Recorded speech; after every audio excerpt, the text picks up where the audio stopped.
So I'd like to take a moment to acknowledge the traditional land on which Edmonton sits, the territory of the Treaty 6 First Nations and the homeland of the Métis people.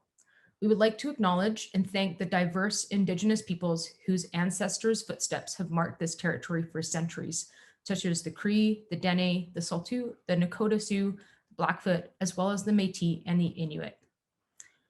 It's a welcoming place for people coming from all around the world to share Edmonton as home.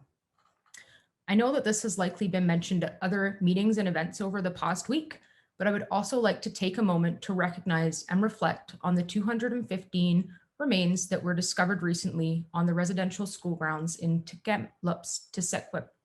As settlers, we all have our duty to commit to reconciliation, and I invite you to reflect for just a moment as to what actions you can take to ensure reconciliation.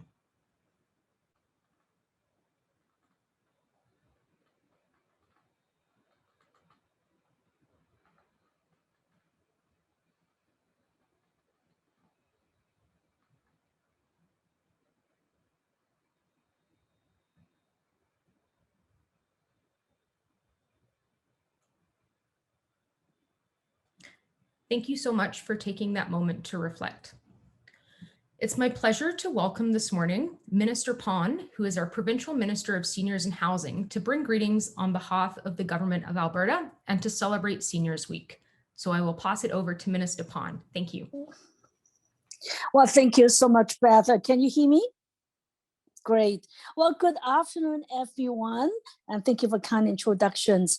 And it is so wonderful to join you, the age-friendly Edmonton, this Lunch and Learn, and also celebrate the Senior Week. This is the first day to start our Senior Week. That's just exciting. And I'm also pleased to bring the greeting on behalf of the Premier Jason Kenney and my government colleagues. This is a wonderful week in Alberta. The first full week of June is one of my favorite times of the year. For 35 years, Albertans have set aside this time of the year to celebrate seniors across the province. And we owe adepts to Alice Modi, who's campaigning for a Seniors Week in the Strathcona County, east of Edmonton, and helped pave the way for the province Seniors Week. Last year, during the pandemic, that we celebrate a different kinds of a Seniors Week. Of course, we had to be very physical apart, but we find it creative and inspired the way to be together.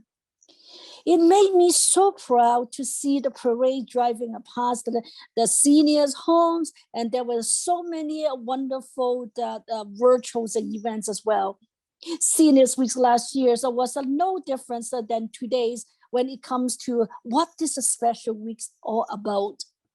To recognize and celebrate all the seniors have contributed to making our family, our community, and our province stronger. After a long and challenging year, June of 2021 is a much more optimistic time. We all eager to spend this week to celebrating all that the seniors are meant to us and all they contribute. And we will do so safely and according to public health guidelines. The majority of seniors have received their vaccinations, and that's indeed a good thing.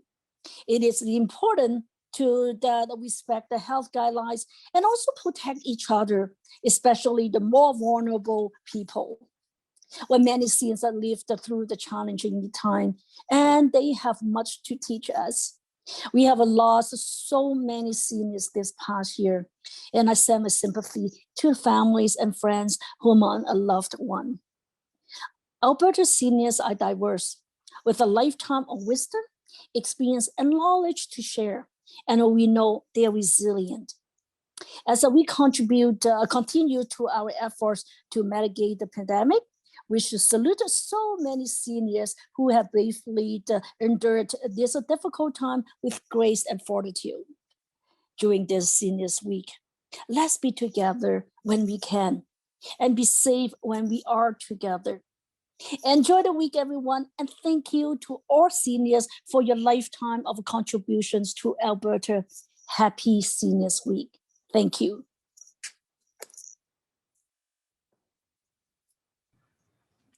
Thank you so much, Minister Pond, for bringing those greetings and warm wishes for us to celebrate Seniors Week this week. So with that, I'm wrapping up the housekeeping. For those that have joined in the last few minutes, just a reminder that you can turn on your closed captionings if you wish to by clicking on the CC live transcript button at the bottom of your screen and selecting show subtitle. And you can also pose your questions in the chat box. We will have time at the end of the presentation for questions and answers. I realized that I forgot to introduce myself as well at the beginning of the presentation. My name is Beth. I am one of the co-chairs of Age Friendly Edmonton's Aging in Place Hub. And I have the pleasure of now introducing Jolynn Hall, who is a member of our Aging in Place Hub as well. And Jolynn is also the owner of Edmonton 55. Edmonton 55 has been working with mature adults to discover the best housing choice that can meet their aging well goals and provide support on how to age well in their home and community. Jolynn is a registered nurse by trade with over 25 years experience working with older adults and their families to successfully age in place. So with that, I'll pass it over to Jolynn to take us through this Lunch and Learn presentation. And I look forward to reading your questions in the chat box as well throughout the presentation. So if you won't be able to send them to everyone, but if you send them to my name in the participant list, I will gather those questions and then we'll direct them to Jolynn at the end. So thank you so much, Jolynn. I'll pass it over to you. Thank you so much, Beth and Minister Pond, and it's such a pleasure to be here with all of you today. So thank you for taking time out of your schedule to join us. Give me one quick moment here as I'm just going to get my slides up and going here, and we will get started. Because today is about aging well in our homes, in our communities. So I want to just share a brief moment why aging in place is something that's so passionate to me and a number of my colleagues at Age Friendly Edmonton. Over 25 years, I've seen that home is the heart to aging well. Just like our heart is vital to our health, without that beating heart, life doesn't exist. Without the right living environment, our health can fail, our social connections can fail, and it can be really hard to live life to our fullest. So today I want to ask you to join me in this journey of understanding what aging well can look like in your home and community, and really how you can plan to be successful at aging in place. Aging in place isn't something that just magically happens. It does take planning, it does take work, but if you're willing to put in that time and energy to set up your living environment or find the right place to age well, then aging in place can be a very successful piece of your aging well journey. So I always like to start with this definition from the Government of Canada because not all of us understand what aging in place is. And so their definition is aging in place means having the health and social supports and services you need to live safely and independently in your home or your community for as long as you wish and are able. And although that feels really vague, there's a lot of good information packed into this definition. And we're going to use this as a guide today as we talk about how to successfully age in place. There's three key elements to this definition. You need to have a plan for your health, you need to have a plan for social supports, and you need to have a plan for services that can support you in the areas that you need assistance over time. And I want to draw attention that this definition also means staying safe and independent in your home or your community. Sometimes the best place to be for the most independence and the best safety isn't in our home. sometimes we have to make a transition to a more supportive home or environment in order to gain more independence and continue to age well safely. So let's go on a journey of exploring these three options as part of your successful plan to aging in place. So I want to talk about planning for your home. I want to talk about planning for your community and planning your supports, because all of this will be helpful as you create an age in place plan. So let's start with your home environment. And for many individuals, they feel this is the easy part to start with that plan. So there's really three key areas that we need to look at with our home in order to plan to age well. So first is managing your health needs. Now, this is a bit of combined personal responsibility as well as community responsibility. If you want to succeed at aging well, you need to be active and proactive at maintaining your health. That might mean keeping active in your home, in your community, doing functional exercises that help you with things like getting a shirt on or putting on your socks or getting on and off of the toilet, things that sometimes we take for granted. But those are important keys to our independence. So keeping active is going to help you have the mobility to keep moving in your home longer, which will keep you independent. But managing your health is also things such as going to your doctor's appointments and following advice for health prevention, following good diet and nutrition. As we age, so many times we don't feel the need to eat 3 meals a day, but our body still needs that fuel to burn. It's important that we work with our medical professionals to find that right balance of what you need to manage your health in your home. It's things like taking your medications as prescribed and having a plan for managing those medications if you reach any difficulty with either remembering or having trouble opening bottles. Your local pharmacist is a great resource to help you manage those medication needs. And beyond that, part of analyzing your health in your home is managing what you can access in your home and outside of your home. And we're going to talk about a couple of those features a little bit later today. But you are the key. You have a lot of control over what your aging journey looks like by taking charge of your health. So there's lots you can do, and your medical professionals and your team around you can help support you with that if you're not sure what else you can do to maintain your independence and safety longer. So the next element of your home is a piece I frequently get asked about, and it's renovations to your home. Many of us know the basics. We know that stairs are going to be hard at some point. It might not even be a piece of your aging journey. It might be that you have a surgery or a temporary illness that makes it hard to manage stairs.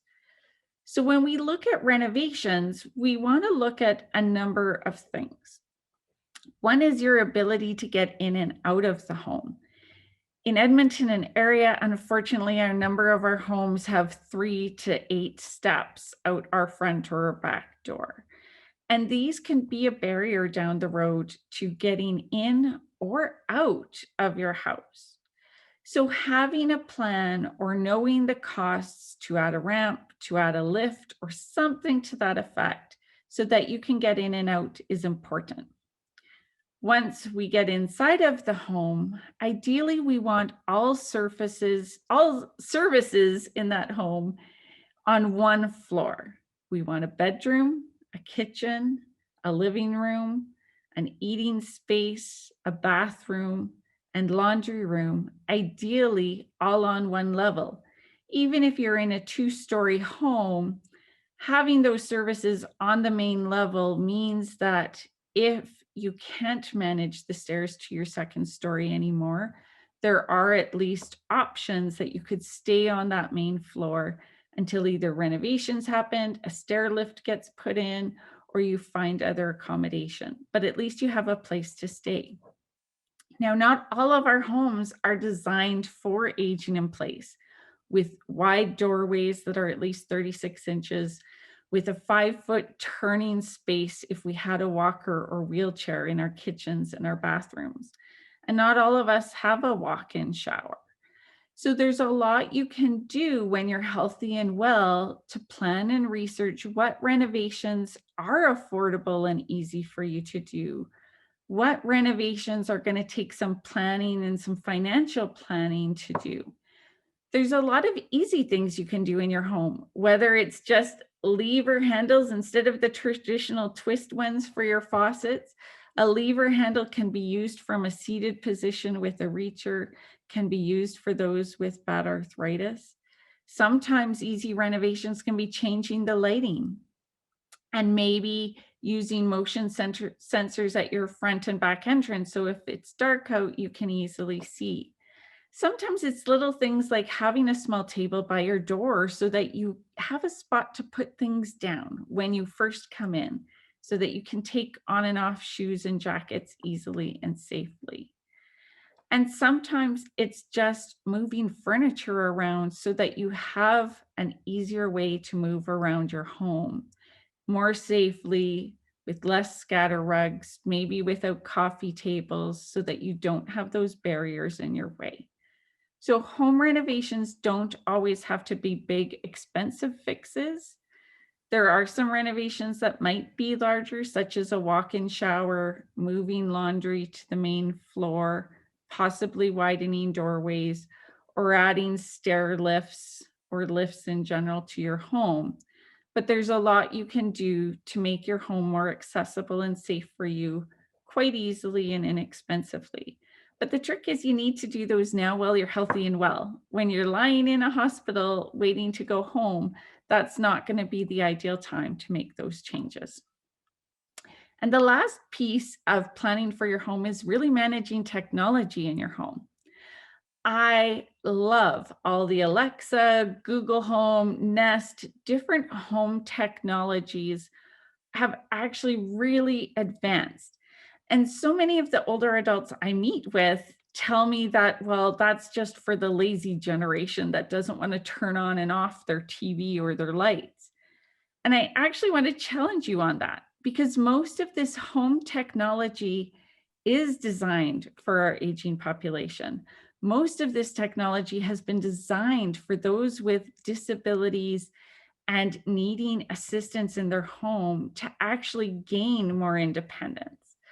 I'm working with a senior quadriplegic that's a new quadriplegic, and the fact that he will be able to open and close his curtains by himself by voice technology, turn on his TV.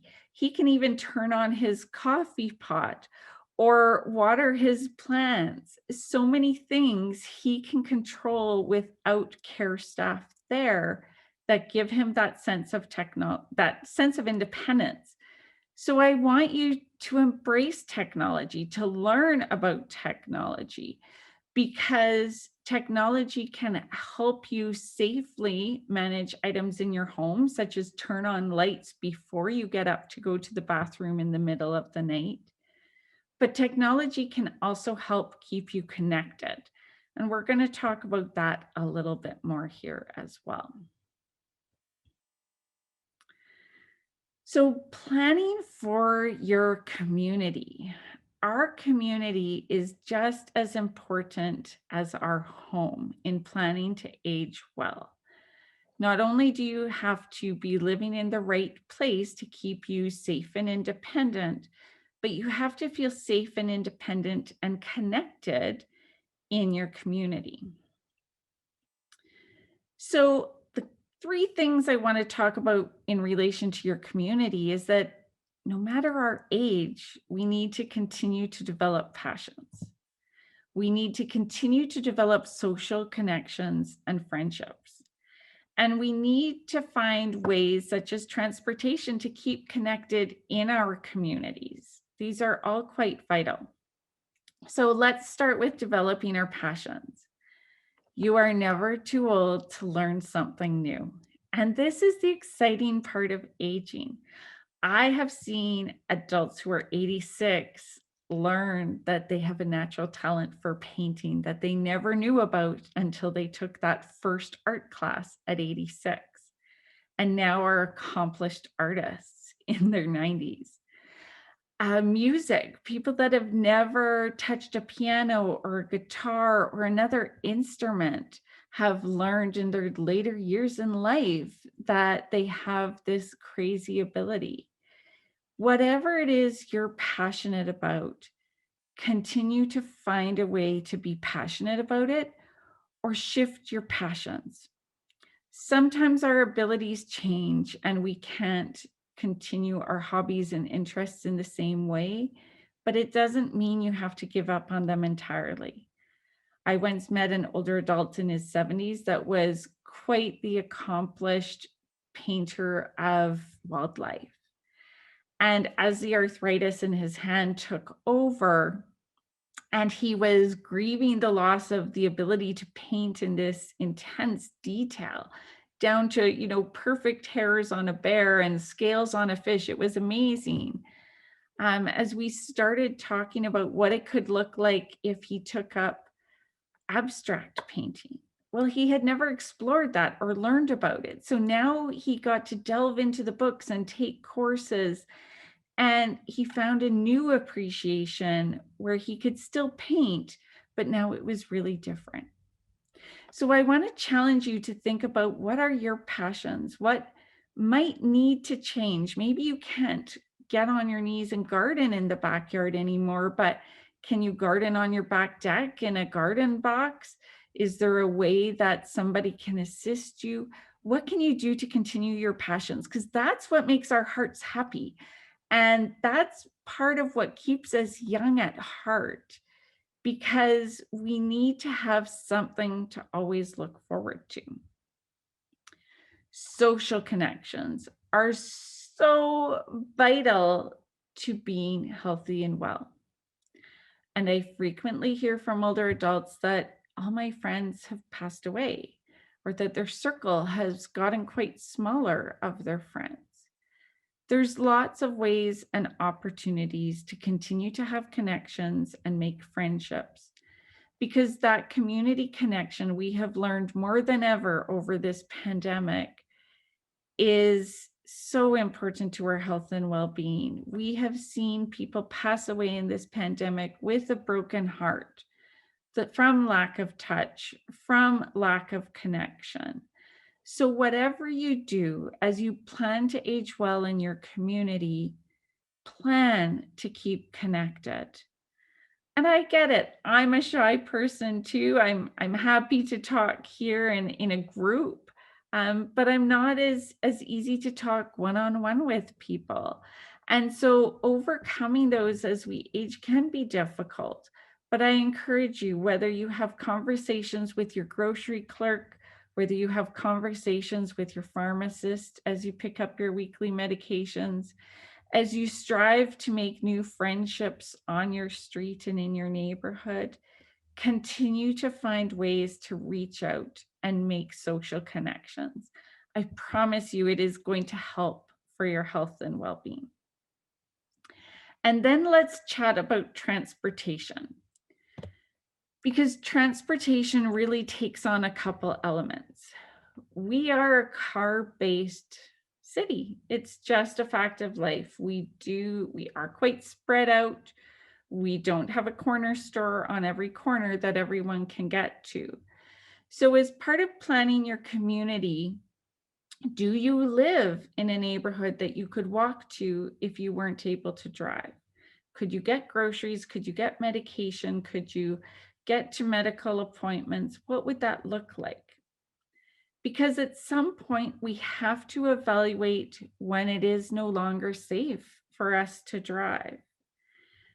I see a lot that wait until their doctor makes that recommendation, but I want you to be proactive. If you know you are not safe to yourself or others, then it may be time to look at other options. So when you're healthy and well, whether you're 40, 50, 60, 70s, 80s, it doesn't matter when. Learn our local Edmonton transit options and LRT options. Learn where your local bus stops are and where do they go. If you've never taken a taxi before, have someone take you for a taxi ride so you know what that process looks like and how you can access it. Because we have to plan for those days when we can no longer drive. It's a key to staying active in the communities we love and know. So look into transportation options that can assist you when you can't drive, even temporarily after a surgery or just general illness. Look into your community and what can you be connected to? Is there a corner store that you've never visited? Go see, do they have fresh produce? What do they have for over-the-counter medications? What do they have that you might need in your home? Do that research to learn what's out there, because you have to plan for the day you might not be driving, and you need to understand your other transportation options. And you need to know beyond taxi, bus, LRT, what else is out there, such as organizations such as Drive Happiness that can assist in driving you to medical appointments or groceries. And another piece in transportation is what can come to you. I've had a whole lot of learning in this pandemic. I've learned to order in groceries. I've learned to curbside pick up many items.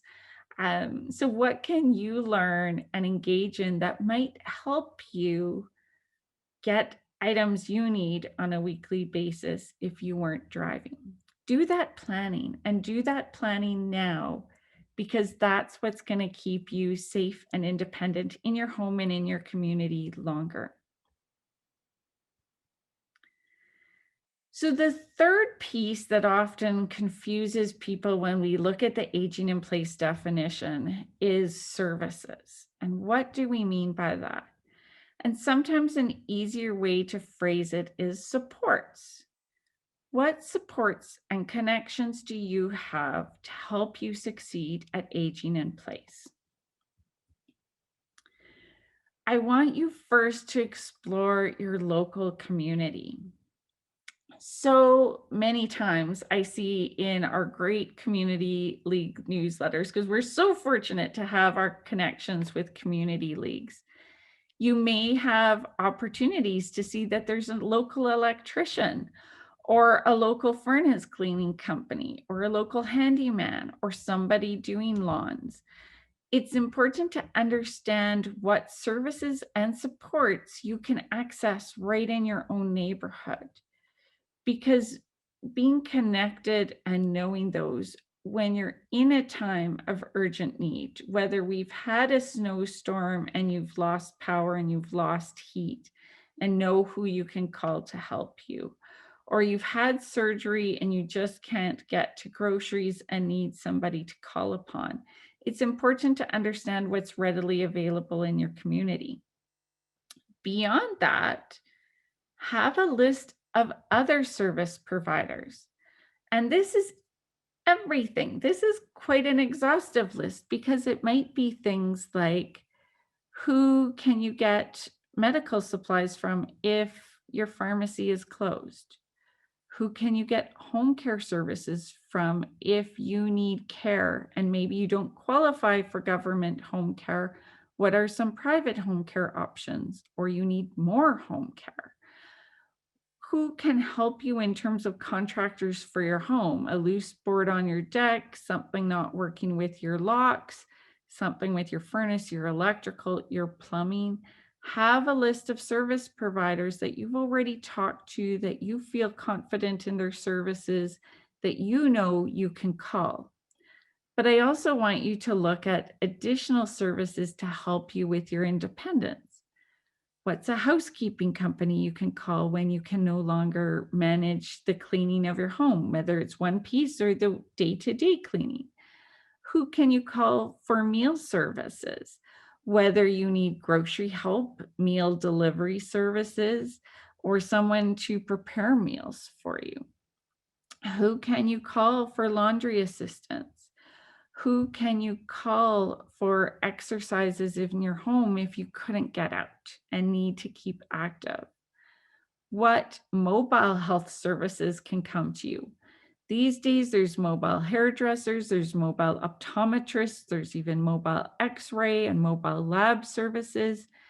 Do you know and understand all of those connections so that you have at your fingertips those professionals to call on when you need them? I want you to slowly make that list over time. As you see something in the local paper, as a friend recommends a service provider they really like, add it to your list of service providers so that you know the services and supports that are available to you. As you plan supports and these community connections, there's so many opportunities for you to gain more information and learn about these services and connections. All of these links we are going to include in the survey, so please don't be in a rush to record them. You will get a copy of them. The Edmonton Senior Home Support Program is a referral program that can link you to contractors and service providers in regards to your home. So lawn care, snow removal, handyman services, and the such are available. The program will give you 3 recommendations that they've already checked the insurance and licensing of those individuals, so that it's made the search a little bit easier for you to find reputable service providers. But it's a great program to know about that you can call on when you need access to some of those contractors or services related to your home. Edmonton Seniors Coordinating Council, part of the services coordinating today's Lunch and Learn presentations, really has a wide array of resources and services that they link to. Just as their name says, they coordinate many of the senior services around Edmonton and bring it all under one umbrella. So there's opportunities for you there to learn about organizations that can further support you to age in place and stay in your home. Abundant Community Edmonton, you may have heard about the Get Neighboring movement, is really a great program for all ages to get to know the people on your block. And part of that program is about getting to know one another so that you have supports right there, that everyone can look out and watch out for each other, so that if someone notices someone's lawn hasn't been cut on a regular schedule, someone will knock on their door and just do a little check-in. Sometimes the block connectors are helping organize volunteers on that block, that if somebody's had surgery and needs some meals, they'll coordinate amongst others on that block to do a bit of freezer meals or planning. I've heard so many great stories come out of Abundant Community Edmonton for how they are helping support older adults stay in their communities longer with these casual neighborly connections. And so strive to connect and learn about these programs in your neighborhood as to what can be of help to you. And then there's great resources and guides, such as the Guide to Mobility and Independence. This lists hundreds, literally, of mobile service providers that can come to you or can easily provide services in one form or another in your home. So I want you to learn and explore about these resources, because sometimes you don't even know that you need the help or that there's services out there that could fill a void for you. These guidebooks are free, they're online, and there's often opportunities to get a print copy if you absolutely need to. But I want you to explore these options and know about them. So today we talked about these 3 key pieces to creating your age in place plan. When you can focus on these 3 pieces, you are well on your way to successfully maintaining your independence and your safety in your home for longer. I want you to focus on planning for your home. Is it the right home? If it's not the right home, do you need to make another move while you're healthy and well? Do you know about the different and alternate living options? At Age Friendly Edmonton on the Age in Place Hub, we're exploring cooperative housing and communal housing and retirement living and different housing modules where community can support each other. So understand what other alternative housing options are available that might work for your needs or that you'd be interested in exploring or researching. As much as we all want to strive to stay in our home as long as possible, there might be times where our home doesn't bring us the greatest independence and safety, and we have to explore other options. But by moving to that right place, you might be able to actually improve or maintain your independence and safety for longer. So be open to those options and be willing to explore those options. I want you to plan for your community because sometimes we have a great home that's not in the right community, a community where we can access services, where we can walk to services, where we have everything fairly connected nearby that we may need. And so take a look at what your community looks like for you. And if you haven't explored your local community, get exploring, see what options are nearby, who delivers, who can you walk to, what the options are, what program does your senior center provide, what programs do your community leagues provide, and how can you stay connected in that community. I know of many of our great community leagues that do fantastic planning to include older adults in the neighborhood, to support them, to encourage them, whether it's exercise programs. One community league has a monthly dinner club. There's so many creative options out there. So explore to see what you might be interested in participating in that can help keep you connected to your community and know more about the supports available to you. And lastly, and almost most importantly, is planning your support system. It is knowing services when your mobility, your ability to move around gets worse. It is understanding what services you can access as your health deteriorates. It is understanding services you can access when you are not able to drive that can bring meals and supports and services to your home. It is understanding what supports you have on your street, in your community league, at your local senior center, and through Edmonton and other communities. And it's also knowing your own support system. What can your family assist you with? What can your friends assist you with? You might be amazed when you have that conversation with family and friends, what they are willing to do to support you in your home and in your community. So have those important conversations. There are a couple other resources that can help you as you create your age in place plan. And one is a great federal guidebook by our federal government. It's called Thinking About Your Future, Plan Now to Age in Place. And it's really kind of a guidebook, workbook series to guide you through questions and things to think about to understand what you might need to work towards in order to stay in your home and be independent for longer. It's a great resource for you to take a look at. My company website is edmonton55.com, and there is a number of resources and seminars offered there as well, and things to do such as downsizing challenges to help you get your home ready so that it is safe for you to move around. at the end of the day, if there's nothing else you walk away with today, I want you to understand this. When it comes to aging in place, I just want you to start planning. It's not going to happen magically.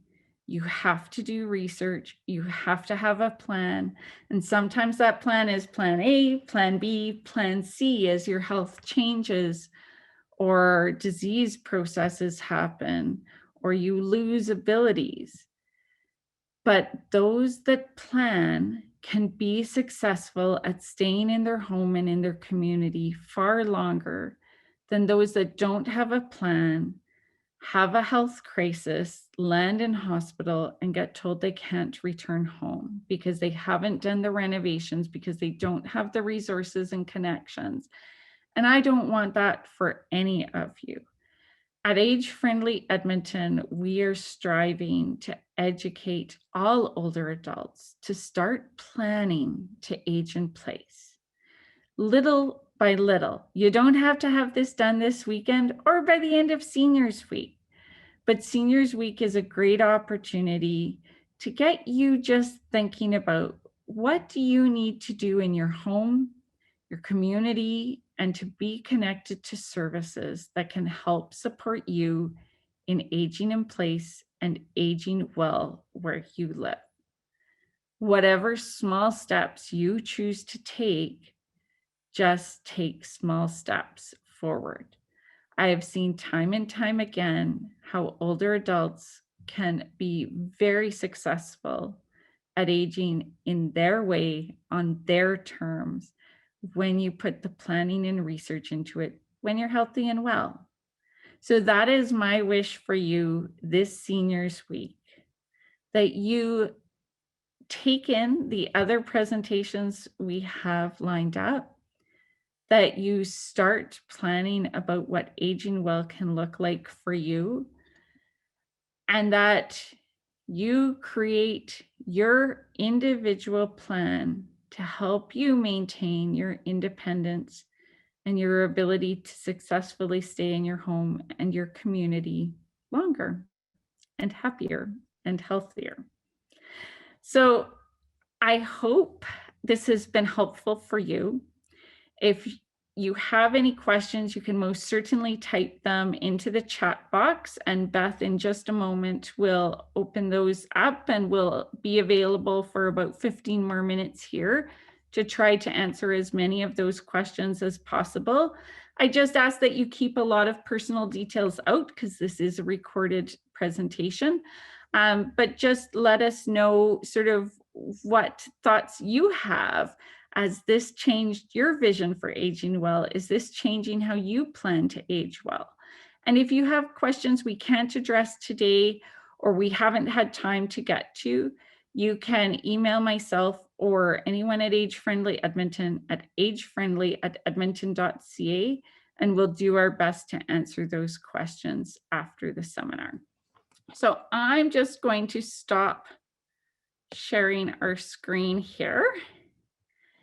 And then hopefully Beth is available. I see her online here, and we'll open up the floor to any questions we have. Awesome. Thank you so much, Jolene, for that presentation. I think the last slide there with your one piece of advice is really helpful, even as professionals in the field. I know we all have aging relatives and aging parents, and there's some pieces of your presentation that even for someone that's worked in this area, like I don't even think of. And so it's really helpful advice to even pass along to my parents who need to start thinking more about this kind of stuff pretty soon.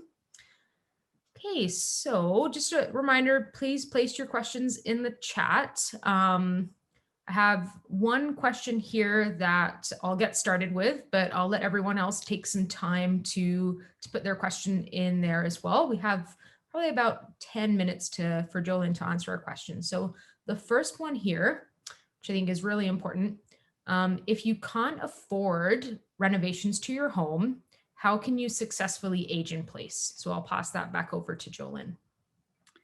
Thanks, Beth. So this is a question I hear quite commonly. because sometimes renovations can be expensive depending how your home is designed. So I did meet with one couple once that had a post-war home. It was a mid-century home. All the doorways were just 24 inches wide to the kitchen, to the bathrooms, to the bedrooms. And the way their home was designed, the only way they could widen those doorways was to change the support beams of the home. And that was over an $80,000 renovation.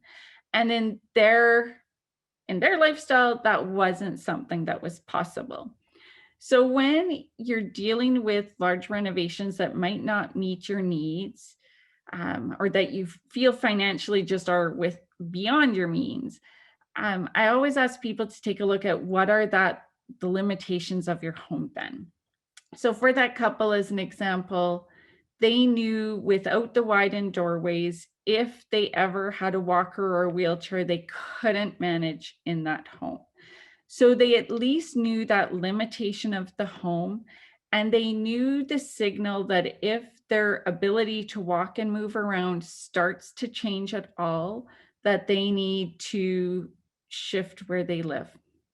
And so sometimes as you explore what renovations are possible or not possible, it may just come to light to what the limitations of your current home are, so that you can then have a plan to what's feasible and what's not, because sometimes it's just not financially feasible. If you're in a 2-story home, an elevator is really expensive. I met with a couple that lives in a 5-level split, and the elevator cost was astronomical for the number of stairs they had.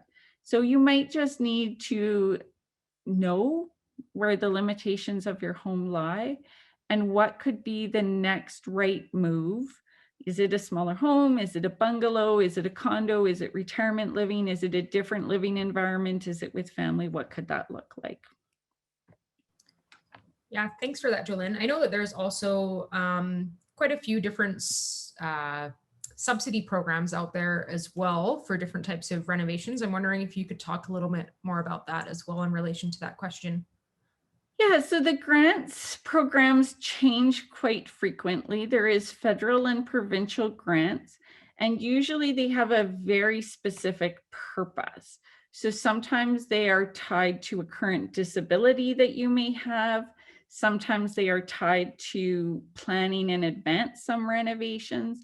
And so the toughest part is you really got to dig into each grant that you think you're eligible for as to what it covers, what portion, because seldom do they cover the entire cost of the renovation. So understanding what portion you can get back, and also understanding what that application process looks like. Do you have to submit drawings first? Do you actually have to have permits and approval to do that renovation? How long is it going to take you to get your money or grant back? Will that happen before you start construction, or does it happen after construction? So there's quite a few programs, but they are usually a little bit more limited in focus. So it's important to do your research, again, when you're healthy and well. When we land in hospital and we're being discharged in 4 days, we don't have time to necessarily renovate our main floor of our home. So the key in all of this is just planning and researching those options. I know Edmonton Coordinating Council, I know SAGE, as well as Edmonton 55 on my website. We have access and lists to many of the different renovation programs to see what might fit your needs. That's awesome. Thanks for explaining that, Jolyn. Okay, so we have a few more questions that have come in here. What are some signs that moving to a congregate living facility may be the right decision? So there's a couple things that come into that factor when I'm having conversations with individuals. One is what is not working at your home. If it's things like housekeeping is too hard, meals are too hard, it's too hard to get in and out of your home, you're feeling lonely, those might be signs that by making that move to a congregate living, a multi-unit living situation can help. And that might be as simple as a senior's apartment, it might be a condo, it might be retirement living, a lodge. There's so many different congregate options. But sometimes we have to look at what is not working in our home And is there another living environment that can suit those needs? I've seen many older adults that were essentially prisoners in their home, couldn't get in and out, relied on family for groceries, for meals, for housekeeping and everything.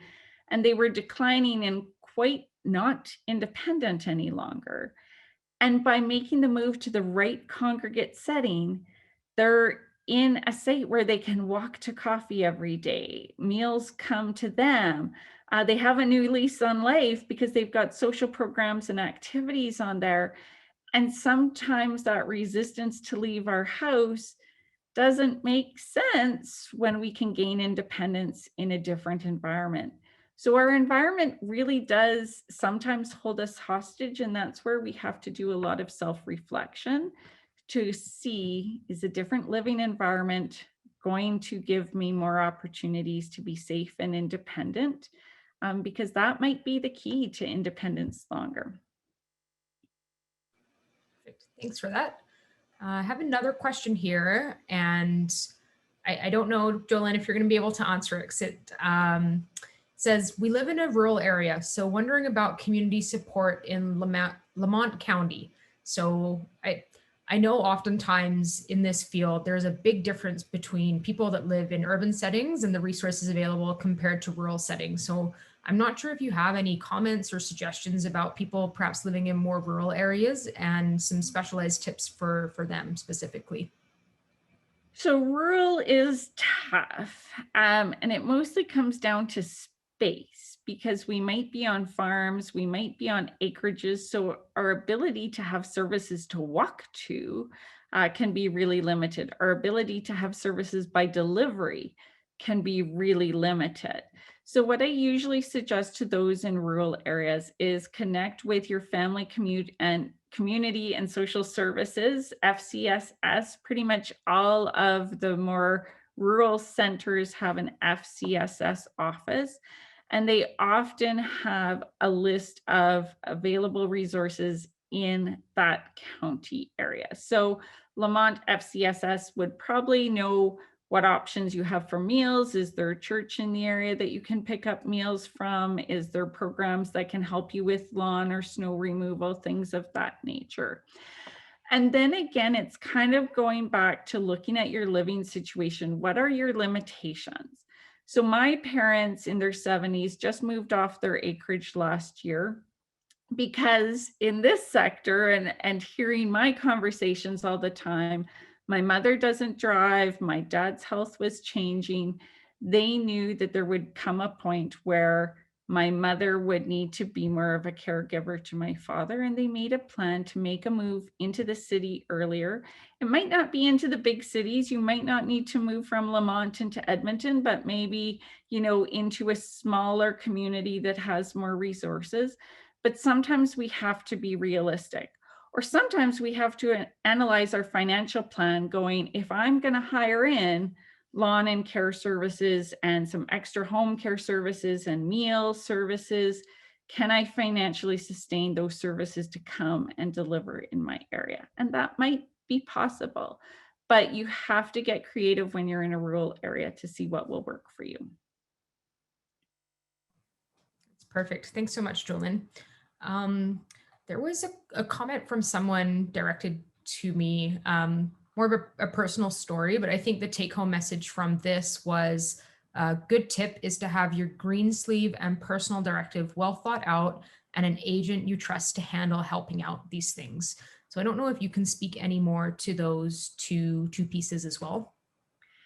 Yeah, when I talk about support with family and friends, part of that is designating the agent who will manage your personal directive and your power of attorney. And they might be two separate people, but having conversations with those people. If you are hospitalized and can't go home, where would you choose to move to? What does independence look like to you? If you have that list of service providers for housekeeping and meals and which retirement living center you would go to, I encourage my clients to tuck that into their green sleeve, because then the agent can see, even if you haven't had recent conversations or they forgot those conversations and you're in hospital, they can go, oh, right, mom wants Meals on Wheels for delivery service, or she wants Heart to Home meals. You've already made those decisions. You've already tested out those service providers. So making sure your agent is aware of your age-in-place plan is important, because they may know your wishes regarding your death, life support, those really tough end-of-life decisions. But there's many more decisions about your living. And we don't often have those conversations about, if I lost my license, this is what I'd like my life to look like. These are the resources I've already researched. Can you help me when this time comes? Or even just having the conversation with your agent, what they can and can't do. My parents know I can help them with transportation if I have about a week notice. They know if they need something tomorrow, they probably have to call on one of the other services, and they already have that list and know what that looks like. And so it just means having conversations and keeping that conversation open as your plan changes. That's so awesome, Jolynn. Thank you so much for your presentation today and taking time to answer all of the questions that folks had and put in the chat box. I think we'll wrap up there. It's 12:58 and I have a few closing remarks to make. And so I just want to remind everyone again, if you do have additional questions for Jolynn, or you have more personal questions that you would like to ask her, please send an email to agefriendly@edmonton.ca, and we'll be able to redirect those to Jolynn as well. You can also check out her website, Edmonton 55, the numbers 55.com as well.